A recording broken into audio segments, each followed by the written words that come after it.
할렐루야. 10월 14일 화요일 매일 성경 묵상입니다. 오늘 말씀은 역대하 25장 1절에서 13절의 말씀입니다.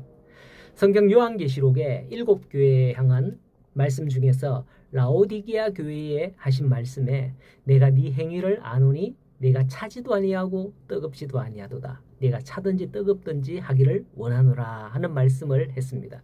저는 오늘 등장하는 아마샤를 보면서 마치 그런 말씀이 생각이 났습니다.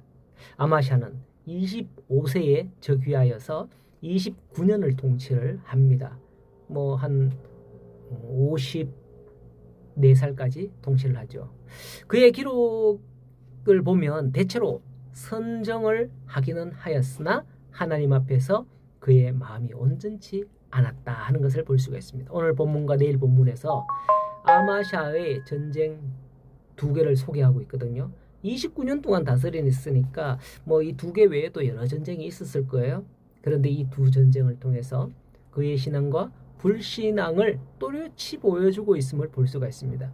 마찬가지로 우리 개개인의 삶도 인생 가운데서 수많은 전쟁 같은 것을 하는 그런 삶을 살죠. 삶이 전쟁입니다.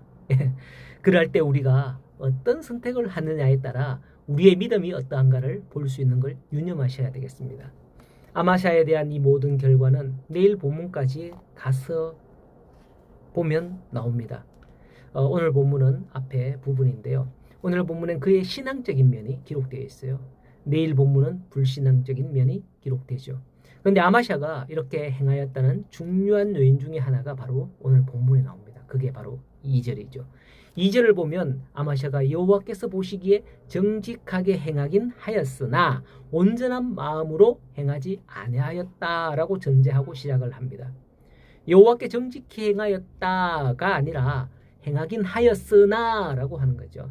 안 했다고 하는 것도 아니고 온전히 했다는 말도 아닌 거예요. 처음 언급했던 라오디게아 교회처럼 차지도 뜨겁지도 아니했다 하는 그런 모습이죠. 곧 이어져 나오는 말씀이 그의 부왕을 죽인 신하들을 죽였다라는 것인데 이게 그런 건 아닙니다. 5절 이하에 나오는 전쟁을 보면 그렇거든요. 에돔과 전쟁을 하기 위해서 나름 이 아마샤 전략을 짭니다. 유다 군사들로는 이게 숫자가 부족할 것 같으니까 북이스라엘에 은 100달란트를 주고 용병 10만 명을 고용하기로 합니다. 아마도 뒤의 모든 내용으로 미루어 짐작하기에는 아마샤는 전쟁에 이기기 위해서 이런 수단과 방법을 다 이게 짜서 동원한 듯 합니다. 전쟁에 이기면 뭘 해도 관계가 없다. 그런 마음이었고 이번 전쟁만 하면 아마 이런 수입이 있지 않을까. 전리품을 거두지 않을까. 그런 계산도 있었던 것 같아요. 그런데 7절을 보니 누군지 모르겠어요. 한 사람, 어떤 사람이라고 나오네요. 어떤 사람이 아마샤에게 와서 말하기를 하나님께서는 왕이 이스라엘 군대와 함께하는 걸 기뻐하지 않으신다라고 하고서는 왕이 힘써 싸우면 분명히 이길 수 있을 것이다 라고 합니다. 이에 아마샤는 그 어떤 하나님의 사람이 예언하는 말씀을 듣고 냅다 북이스라엘 사람들을 자 여러분들은 돌아가시오 하고 돌려보내는 거예요.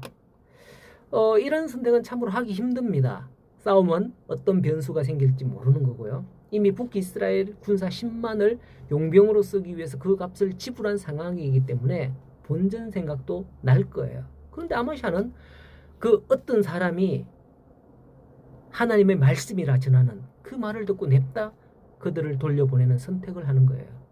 아마 이것을 볼 때에 하나님에 대한 믿음이 있었지 않나 생각할 수도 있는 거죠. 하지만 이것도 어디까지나 좀 전에 말씀드린 대로 아마샤는 전쟁에 이기기 위한 수단과 방법에 속한 것뿐이었습니다. 하나님의 말씀을 들으면 하나님께서 이기게 해 주신다는데 안 들을 이유가 없는 거죠. 여러분도 어떻습니까?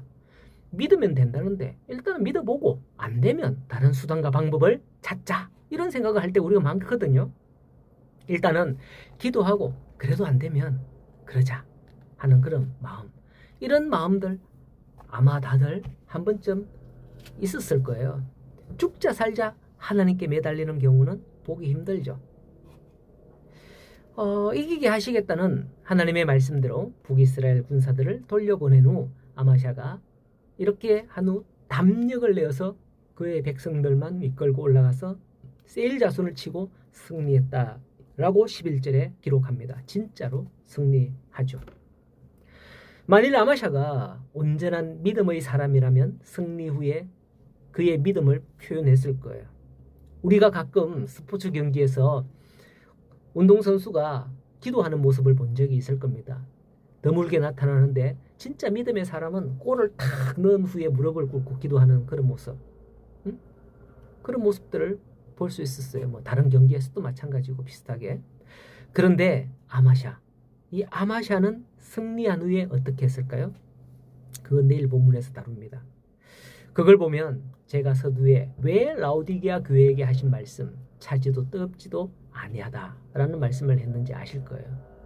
자기의 분명한 신앙 중심이 없으면 이와 같이 행할 수밖에 없습니다. 어제 요하스도 그렇듯 말입니다. 자기 속에 분명한 신앙이 없으니 사람의 말에 귀를 기울였던 거죠. 오늘 우리는 무엇을 위해 하나님의 말씀에 귀를 기울이고 있습니까? 내 인생의 승리를 위해서 하나님이 이런 말씀을 주시니 한번 믿어보고 따라보고 안 되면 또 다른 방법을 하면 안 되겠나 하는 그런 목적일까요? 그게 아니라 온전히 하나님을 우리 왕으로 모시고 그분의 말씀에 귀를 기울여 순종하며 나아가는 우리 복된 성도님들이 다 되시기를 간절히 소원합니다. 오늘도 온전한 믿음으로 승리한 하루가 되시기를 간절히 축복합니다.